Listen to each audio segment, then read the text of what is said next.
তৃণমূল পরিচালিত ইংরেজবাজার পৌরসভার জঞ্জাল করকে জনবিরোধী আখ্যা দিয়ে এবার বড়সড় আন্দোলনে নামতে চলেছে সিপিআইএম। আন্দোলনের অঙ্গ হিসাবে শহর জুড়ে প্রতিবাদ কর্মসূচি গ্রহণ করা হয়েছে। জঞ্জাল কর প্রত্যাহারের দাবিতে শহরের বিভিন্ন বাজারের সামনে প্রতিবাদ সভা করতে চলেছে এবং প্রতিবাদ কর্মসূচির মাধ্যমে সাধারণ মানুষ সহ ব্যবসায়ীদের গণস্বাক্ষর সংগ্রহ করে সেই স্বাক্ষরপত্র প্রেরণ করতে চলেছে রাজ্যের মুখ্যমন্ত্রী ও রাজ্যপালের নিকট। শনিবার এই মর্মে মালদা জেলা সিপিআইএম সদর কার্যালয় মিহির দাস ভবনে এক সাংবাদিক সম্মেলন করে এমনটাই জানান সিপিআইএম ইংরেজবাজার শহর এরিয়া কমিটির সম্পাদক শুভজিৎ মিত্র, সিপিআইএম নেতা দোলন চাকি, অনিক ভট্টাচার্য সহ অন্যান্যরা। ইংরেজবাজার পৌরসভা যে জঞ্জাল কর এই মুহূর্তে নিচ্ছেন তার কোনো নির্দিষ্ট পরিকাঠামো এই মুহূর্তে আমাদের শহরের মধ্যে ইংরেজবাজার পৌরসভা তৈরি করতে পারেনি। আজকে গোটা পৌরসভা জুড়ে যে সলিড ওয়েস্ট ম্যানেজমেন্ট প্রকল্প সেটা মুখ থুবড়ে পড়েছে। আজকে কোথাও কোনো স্থায়ী ভাগার বা ডাম্পিং গ্রাউন্ড নেই যেখানে জঞ্জালটা নির্দিষ্টভাবে পড়বে। তাহলে যেখানে পরিকাঠামো ভেঙে পড়ছে সেখানে আপনি জঞ্জাল কর চাইছেন। আজকে একটা অবৈধ পোলট্রি ফার্ম চলছে, কার ওয়ার্ডে চলছে? 2 নম্বর ওয়ার্ড। কার ওয়ার্ড? 2 নম্বর ওয়ার্ড বর্তমান ভাইস চেয়ারম্যানের ওয়ার্ড। কোনো উদ্যোগ আছে?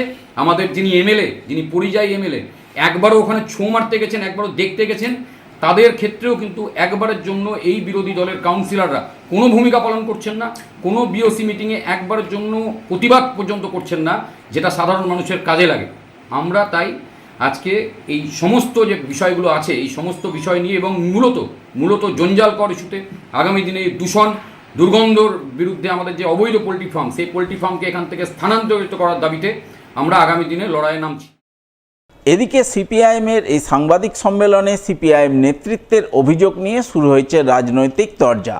বিজেপির দক্ষিণ মালদার সভাপতি অজয় গাঙ্গুলি সিপিআইএমের সেটিংয়ের অভিযোগ অস্বীকার করে বলেন তারা বরাবরই ইংরেজবাজার পৌরসভার জঞ্জাল করের বিরোধিতা করে এসেছেন, আগামীতেও করবেন। জঞ্জাল কর নিয়ে মিউনিসিপ্যালিটির বিজেপির যে বিরোধী দলনেতা আছে সে সবার সামনে প্রকাশ্যে এই ট্যাক্সের বিরোধিতা করেছে।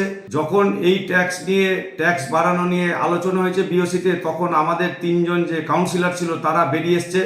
সুতরাং বামফ্রন্ট যেটা বলছে ঘোলা জলে মাছ ধরতে চাচ্ছে।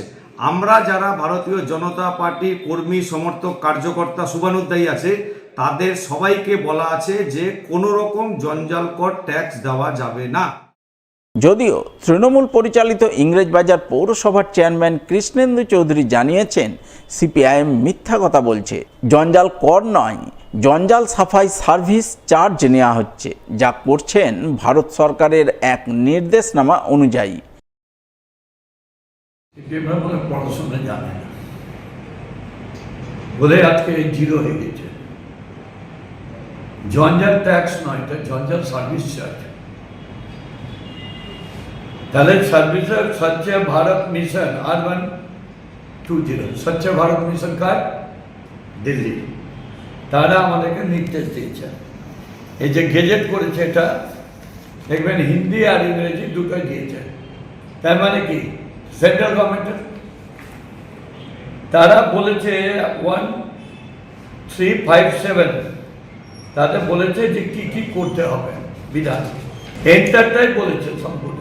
তাহলে for state pollution control board, control committee তারাও এটা দেখছে।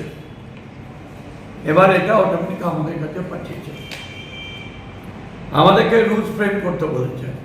আমরা বোর্ড অফ কাউন্সিলসে রুল ফ্রেম করেছি। বেহাল রাস্তার প্রতিবাদে পথ অবরোধ করে বিক্ষোভ দেখালেন গ্রামবাসীরা। শনিবার ঘটনাটি ঘটেছে মালদার গাজল ব্লকের আগমপুর স্ট্যান্ডে। জানা গেছে আগমপুর খ্রিস্টান মিশন চার্চ থেকে ককডাঙ্গা গ্রাম পর্যন্ত প্রায় 1 কিলোমিটার রাস্তা দীর্ঘ বহু বছর ধরে বেহাল অবস্থায় রয়েছে। বর্ষাকালে সেই কাঁচামাটির রাস্তা জলকাদায় একাকার হয়ে পড়ে, যেমনটা হয়েছে এখন। ফলে কর্দমাক্ত রাস্তায় কোনো যানবাহন চলাচল করা তো দূরস্থ, পায়ে হেঁটে চলাচল করাও দুষ্কর হয়ে পড়ে। বেহাল রাস্তার কারণে সাধারণ গ্রামবাসী থেকে শুরু করে স্কুল ছাত্রছাত্রীদের চরম সমস্যায় পড়তে হয়। বিশেষ করে অসুস্থ রোগীদের হাসপাতালে নিয়ে যেতে দুর্ভোগ ওঠে চরমে। তাই গ্রামবাসীরা বহু বছর ধরে বেহাল রাস্তা পাকা করার দাবি জানিয়ে আসছেন, কিন্তু কোনো কাজ হচ্ছে না। তাই শনিবার ককডাঙ্গা গ্রামের বাসিন্দারা একজোট হয়ে আগমপুর স্ট্যান্ডে পথ অবরোধ করেন। বেলা 11:30 থেকে বেলা 12:30 পর্যন্ত অবরোধ চলে। তবে শেষমেশ গাজল থানার পুলিশের হস্তক্ষেপে অবরোধ উঠে যায় বলে খবর।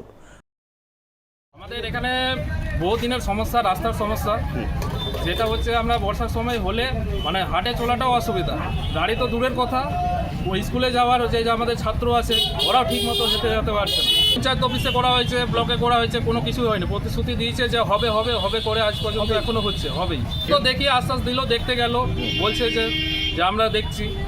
আমরা চাইছি রাস্তা হোক, তাড়াতাড়ি করে কাজ হোক, এটাই চাইছি, আর আমাদের কোনো চাওয়া না।